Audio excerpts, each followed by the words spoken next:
आखिर भारत ने अमेरिका को उसके अजीबोगरीब वीजा रूल्स पर क्या सीधा संदेश दे दिया है? ब्रिटेन के F-35 फाइटर जेट्स की अब पार्किंग फीस क्यों गिनी जा रही है? क्या पाकिस्तान को तब होश भी था जब ऑपरेशन सिंदूर के दौरान इंडियन नेवी का स्ट्राइक ग्रुप उसके दरवाजे पर खड़ा हो गया था और जब टारगेट्स लॉक हो चुके थे उस समय अंदर की खुफिया बातें बाहर कैसे जा रही थीं? नेवी की इतनी सटीक प्लानिंग के बावजूद लीक कैसे हो रहा था सब कुछ? और सबसे बड़ा सवाल, क्या कोई है जो अब भी भारत की हर चाल को वक्त से पहले भांप रहा है? इन सवालों के पीछे की हकीकत जानना चाहते हो तो ये वीडियो आपको पूरा देखना ही पड़ेगा, क्योंकि यहाँ आपको वो दिखेगा जो मेनस्ट्रीम न्यूज चैनल्स ने छुपा रखा है। तो चलो सबसे पहले बात करते हैं ब्रिटेन के उस F-35 स्टेल्थ फाइटर जेट की जो पिछले 13 दिनों से भारत में खड़ा है। हाँ, ठीक सुना तुमने, 13 दिन हो गए और अब तक ब्रिटिश नेवी ने हमें उस जेट को छूने तक नहीं दिया। न कोई एक्सप्लेन करने आया, न कोई प्लान साफ किया कि इसे कब तक यहाँ रखा जाएगा। अब ऐसे में भारत कब तक शांत बैठता? तिरुवनंतपुरम एयरपोर्ट का एक बड़ा हिस्सा इस F-35 ने घेर रखा है और ये कोई छोटा मोटा हिस्सा नहीं है। इतना स्पेस है कि वहाँ एक दो नहीं कई दूसरे जहाज खड़े हो सकते थे, लेकिन सिक्योरिटी के नाम पर पूरा इलाका खाली रखा गया है। ऊपर से हमारे जवान CISF दिन रात वहीं तैनात हैं, सिर्फ इस एक जेट की हिफाजत के लिए। सोचो, बिना मतलब का एक्स्ट्रा लोड और बिना किसी जवाब के। अब एयरपोर्ट अथॉरिटी भी आखिर कब तक सब्र करती? पहले सोचा गया कि चलो कुछ दिन तो मेहमान हैं, 4 दिन 5 दिन, चलो 8 से 10 दिन भी चले गए, लेकिन अब 13 दिन से ऊपर हो चुके हैं और अभी तक कोई क्लियर नहीं कर रहा कि इसे कब हटाया जाएगा। तो आखिरकार फैसला लिया गया, अब इससे पार्किंग फीस ली जाएगी। और ये फैसला सिर्फ गुस्से में नहीं बल्कि प्रोफेशनल तरीके से लिया गया है। हर दिन के हिसाब से 26,261 रुपए की पार्किंग फीस चार्ज होगी, क्योंकि ये जगह फ्री में नहीं मिलती। और जहां तक बात है एयरपोर्ट की, तो ये Thiruvananthapuram international airport Adani group के अंडर आता है। इंटरनेशनल नॉर्म्स के हिसाब से जैसे बाकी देशों से चार्ज लिया जाता है, वैसे ही अब ब्रिटेन से भी लिया जाएगा। कोई स्पेशल ट्रीटमेंट नहीं। अब देखो, किसी भी एयरक्राफ्ट की पार्किंग फीस उसके मैक्सिमम टेक ऑफ वेट यानी MTOW पर डिपेंड करती है। छोटे छोटे प्राइवेट जेट्स की फीस जहां 5,000 रुपए पर डे से शुरू हो जाती है, वहीं जो बड़े प्लेन्स होते हैं जैसे कि गल्फ स्ट्रीम, उनकी फीस 50,000 रुपए तक पहुंच जाती है। अब F-35 की बात करें तो इसका टेक ऑफ वेट करीब 27 मेट्रिक टन है। उसी के हिसाब से जब कैलकुलेशन किया गया तो ये 26,000 रुपए पर डे की फीस सामने आई। यानी ये कोई मन से बना नंबर नहीं है, इसका बेस एकदम टेक्निकल और स्टैंडर्ड प्रोसेस पर है।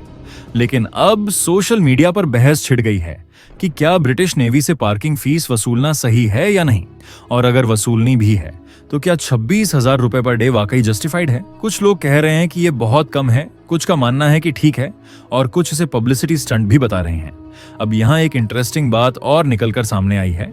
रिपोर्ट्स के मुताबिक भारत ने खुद ब्रिटिश नेवी को ऑफर किया था कि इंडियन एयरफोर्स के एक्सपर्ट्स इस F-35 को एयरपोर्ट से थोड़ा साइड में शिफ्ट करके हैंगर में रख देंगे, ताकि न पब्लिक एरिया ब्लॉक हो न सिक्योरिटी का टेंशन रहे। लेकिन ब्रिटिश नेवी ने यह ऑफर ठुकरा दिया। सोचो, अगर वो मान जाते तो ये पूरा फीस वाला मामला उठता ही नहीं।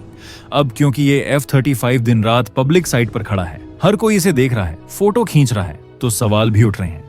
ये एक हाईटेक मिलिट्री जेट है, कोई म्यूजियम पीस नहीं जो सबको दिखाने रखा हो। तो अब सवाल आपसे, क्या भारत का ये कदम सही है? 26,000 रुपए पर डे की फीस वाजिब है, या फिर ये ज्यादा है या नहीं लेनी चाहिए थी? हाँ या ना नीचे कमेंट करके जरूर बताओ। खैर, अब जो अगली अपडेट है वो अमेरिका और क्वाड को लेकर सामने आया है। ईरान इजराइल सीज फायर के बाद अब अमेरिका ने क्वाड को तेजी से एक्टिवेट करने का फैसला लिया है। अचानक से ऐसी हलचल शुरू हुई है कि यूएस ने क्वाड देशों के विदेश मंत्रियों की इमरजेंसी मीटिंग बुला ली है। यूएस स्टेट डिपार्टमेंट की तरफ से ये कंफर्म किया गया है कि 1 जुलाई यानी सिर्फ 2 या 3 दिन बाद अमेरिका के secretary of state Marco Rubio quad के सभी देशों के विदेश मंत्रियों की वॉशिंगटन में मेजबानी करेंगे। इसमें भारत के विदेश मंत्री S जयशंकर भी शामिल होंगे और जापान व ऑस्ट्रेलिया के फॉरेन मिनिस्टर्स भी इस मीटिंग में मौजूद रहेंगे। अब असली सवाल ये है कि ये मीटिंग इतनी जल्दी और अचानक क्यों बुलाई गई है? आखिर इसका मकसद क्या है? इसका जवाब फिलहाल किसी के पास नहीं है, लेकिन 4 दिन बाद जब ये मीटिंग होगी तब काफी कुछ सामने आ सकता है। इसी के साथ एक और बड़ी खबर आई है। अमेरिका के प्रेसिडेंट डोनाल्ड ट्रंप ने कुछ ही घंटे पहले अनाउंस किया है कि वो चाइना के बाद अब भारत के साथ भी एक बहुत बड़ी ट्रेड डील साइन करने जा रहे हैं। ट्रंप ने साफ तौर पर कहा है कि जैसे उन्होंने चाइना की मार्केट में अमेरिकन बिजनेस को एंट्री दिलाई, अब वही काम वो भारत की मार्केट के साथ भी करने जा रहे हैं। उन्होंने इस डील को लेकर वेरी बिग वन जैसे वर्ड्स का इस्तेमाल किया है, यानी सिर्फ कोई छोटी मोटी डील नहीं बल्कि कुछ बड़ा और इम्पैक्टफुल। अब देखने वाली बात यह होगी कि इस ट्रेड डील में भारत को क्या मिलेगा और अमेरिका को कितना फायदा होने वाला है। क्या ये डील वाकई दोनों देशों के लिए फेयर होगी या फिर अमेरिका का ज्यादा फायदा होगा? अब नेक्स्ट अपडेट भी भारत और अमेरिका को लेकर ही है। दरअसल अमेरिका ने अब वीजा अप्लाई करने वालों से कहा है कि उन्हें पिछले 5 साल के अपने सभी सोशल मीडिया अकाउंट्स की डिटेल्स वीजा एप्लीकेशन में देनी होंगी और अगर कोई ये डिटेल्स नहीं देता तो उसकी एप्लीकेशन रिजेक्ट कर दी जाएगी।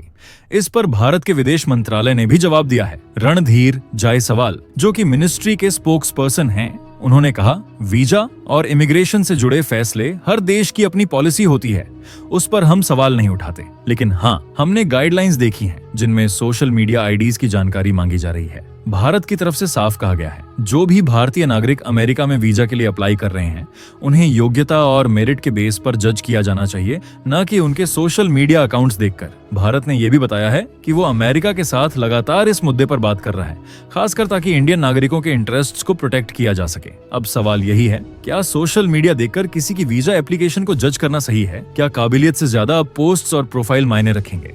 खैर, अब अगली अपडेट आई है पाकिस्तान के 5th generation stealth fighter jet को लेकर। काफी समय से पाकिस्तान ये दावा करता आ रहा था कि उसे अगस्त के बाद चाइना से J-35 स्टेल्थ फाइटर जेट्स की डिलीवरी मिलनी शुरू हो जाएगी। ये बात किसी अफवाह से नहीं, बल्कि खुद पाकिस्तान एयरफोर्स चीफ की अनाउंसमेंट से सामने आई थी। यहाँ तक कहा गया था कि पाकिस्तान के पायलट्स ने चीन जाकर J-35 उड़ाने की ट्रेनिंग भी शुरू कर दी है। लेकिन अब जो सच सामने आया है वो पूरी कहानी ही पलट देता है। पाकिस्तान के डिफेंस मिनिस्टर ख्वाजा आसिफ ने खुद सामने आकर ये साफ कर दिया है कि पाकिस्तान को J-35 या F-35 जैसे किसी भी स्टेल्थ जेट की डिलीवरी नहीं होने जा रही। उन्होंने कहा कि ये सब बातें सिर्फ मीडिया में चल रही हैं, हकीकत से इनका कोई लेना देना नहीं है। असल में ये सब खबरें चाइना की मिलिट्री सेल्स को प्रमोट करने के लिए फैलाई जा रही थी। मगर पाकिस्तान को अभी न कोई स्टेल्थ जेट मिलने वाला है, न ही कोई डील कंफर्म हुई है। यानी जो बातें अब तक पाकिस्तान फैला रहा था वो सिर्फ प्रोपेगेंडा थी। अब सवाल ये भी उठता है कि पाकिस्तान ने ये यूटर्न क्यों लिया? क्या अमेरिका और ट्रंप एडमिनिस्ट्रेशन के दबाव में ये फैसला लिया गया, या फिर पाकिस्तान के पास वाकई पैसे नहीं है कि वो चाइना से J-35 खरीद सके? ये बात तो क्लियर नहीं है, लेकिन इतना पक्का है कि पाकिस्तान को आने वाले 1-2 साल में कोई स्टेल्थ फाइटर जेट नहीं मिलने वाला। और इसका मतलब ये है कि भारत के पास कम से कम 3 से 4 साल का स्ट्रेटेजिक टाइम है, जहां हमें न किसी स्टेल्थ थ्रेट की टेंशन है, न पाकिस्तान की हवा में कोई बड़ी छलांग। अब नेक्स्ट अपडेट आई है जयपुर से, और ये खबर वाकई परेशान करने वाली है। देश में चाहे कितनी भी सिक्योरिटी टाइट हो जाए, लेकिन गद्दारों की कमी जैसे खत्म ही नहीं हो रही। ये मामला राजस्थान के जयपुर से सामने आया है, लेकिन असल जड़ दिल्ली में है, नेवल हेडक्वार्टर्स। यहीं पर एक व्यक्ति काम करता था, नाम है विशाल यादव, जो कि अपर डिवीजन क्लर्क की पोस्ट पर था।